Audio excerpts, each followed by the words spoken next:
Now, scientists from Oxford University and the University of Toronto have collated data that says 2.6 billion people, a third of the world's population, could be at risk from the Zika virus.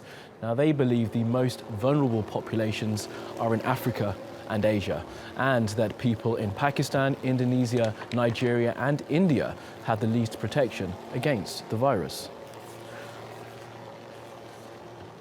Well, joining us now is TRT World's Sourav. Sourav, thanks for coming in. So 2 billion people, that's a huge number. How on earth did they arrive at that figure?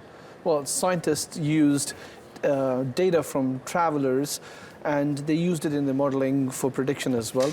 But besides that, we had empirical records of Zika cases all around the world. The WHO had records as well. Governments had also put these records of people who are suffering from Zika and pregnant ladies who had given birth to kids with microencephaly. And so these are numbers that were collated together to come to one big number. And we talked about some areas, but where are the major hotspots of Zika currently?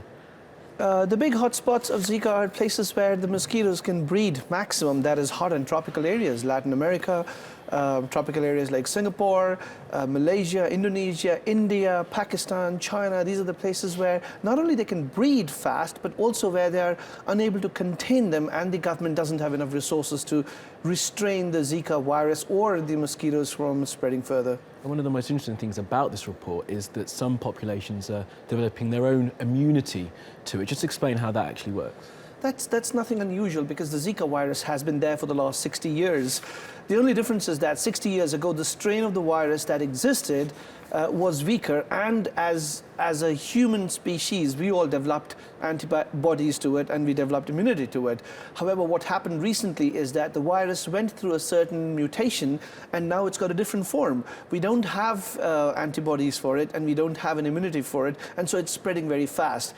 But those populations like that in India, in Nigeria, and like I said, in places where there aren't enough resources to contain them, are genetically stronger, and are those populations who have told their immune system that we got to fight it come what may, because we don't have enough resources for it. We don't have medicines, we don't have the right form of battling the Anopheles mosquito. So internally, antibodies have been generated within these specific populations of people who are now able to show some form of resistance to Zika. Given the fact that Zika is asymptomatic, it doesn't have any symptoms, so people who have Zika and people who have immunity to Zika will probably seem more or less the same. Absolutely. Well, Sourav, thanks for coming in.